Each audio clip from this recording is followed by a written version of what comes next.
All right, welcome to episode 193 of the AHRC Marathon Training Vlog.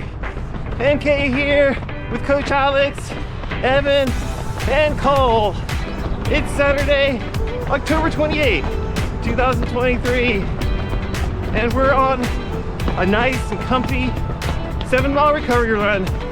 It's so nice and cool. The weather has really changed. Took an about face. Perfect long distance running weather. We're shaking out the legs today to get ready for a monster long run tomorrow with continuous marathon pace miles, where we'll get a chance to practice running at race pace and doing all the things like fueling and hydrating, maintaining the speed. It's gonna be a good one. Today, we're going to talk about how to run a sub 15 minute 5K. But before we do that, please hit that subscribe button if you haven't done so already. Give this video a like, give the algorithm a little bit of a boost. How about the video? Coach Alex ran for Florida State University as a Division I NCAA athlete. He has a 5K personal best of 14:39. Today, we're going to talk about what it takes to run a sub 15 5K. Thanks, Coach, for joining us. Tell us a little bit more about yourself, and then we can dive right into it. Yeah, so funny enough, I think the time I ran that was almost 20 years ago. So it's quite a long time when I was 18 and just my first year in college. But you know, now I have 2 kids, work a job, and really just enjoy running. So again, it's been a long time since being a prep runner and starting off in college, but it's good to share.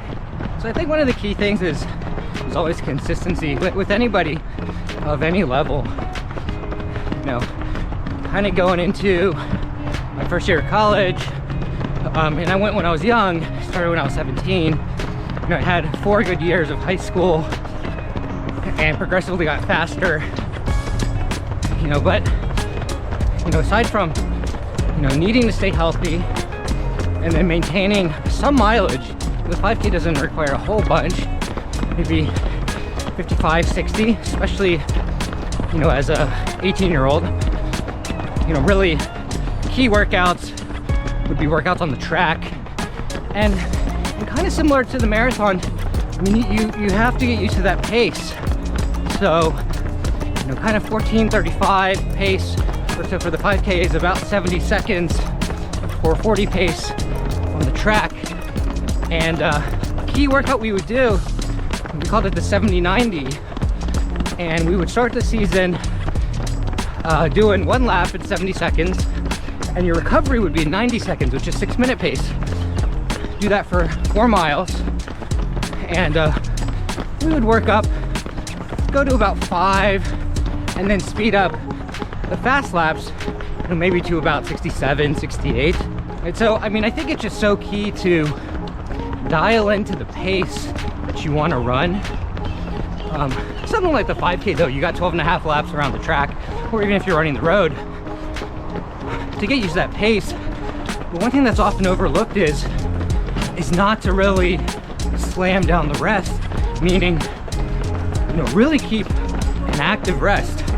So like in our workouts, we wouldn't do just a stop and fully recover, but keeping your recover very, very quick, keeping the body moving. The body gets used to recovering while you're still moving quite fast. And I think you see the same in marathon training, is that at those times you still need to be able to move quick, but sometimes the workouts, doing the recovery in the right time is actually more important than doing the fast reps. So I think those are really the key to progressing well, and it's important not to confuse it with hammering easy runs, hammering recovery runs. That's not what it should be at all. Just really tuning your workouts to where even your recovery is still quality. So you get used to running fast even when you're tired. So it may sound easier said than done, but you know, it's all about executing it. And after that comes the small things like diet, sleep, you know, stretching, strength training, and keeping up with your body. When you get to a certain level where you're running speed as well as quality miles, all those small things really count. They keep you from getting injured, and that's how you really build and progress and keep the consistency.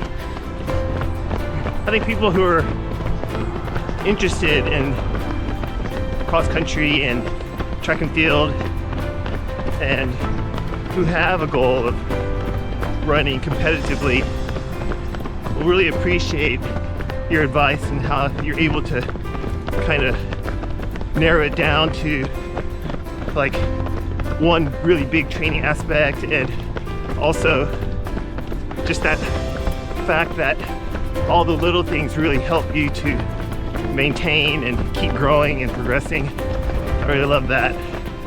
Coach Alex is really wise and also good-natured and also still very talented. He still runs at a sub 16:30 5K, and Coach Alex is the only person that I trust to give any kind of instruction to Cole, Haven, and Evan. He understands not only running, but also how to communicate with children and take care of athletes who are struggling. What would you say is the most difficult thing about running now that you've moved into this stage of your life? I think it's not just about balance, it's also family, career, getting older. You know, the turnover is not quite there like it used to be. I'd say when you're younger, you can get away with kind of cutting corners on the sleep, on the diet, on the strength training, but certainly when you're older, those things aren't really given to you anymore. So I think those have been the biggest adjustments, and still a great challenge. Still enjoy doing it, and giving advice to younger runners, and you know, it's still a balance for them. How do you balance school? Sure, right. Getting into college, you know, pressure from friends, and I think it just changes as you get older. But you can't deny that as your body gets older, you have to look after it a little bit more.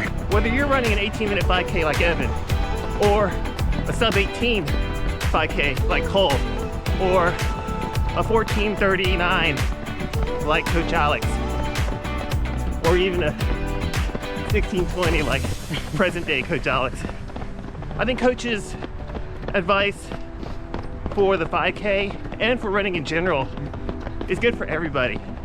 So you guys go out there and you go get what's yours. Go crush that 5K and grab those PBs. Have a great day and a meaningful run. We'll see you in the next one. All right, bye now.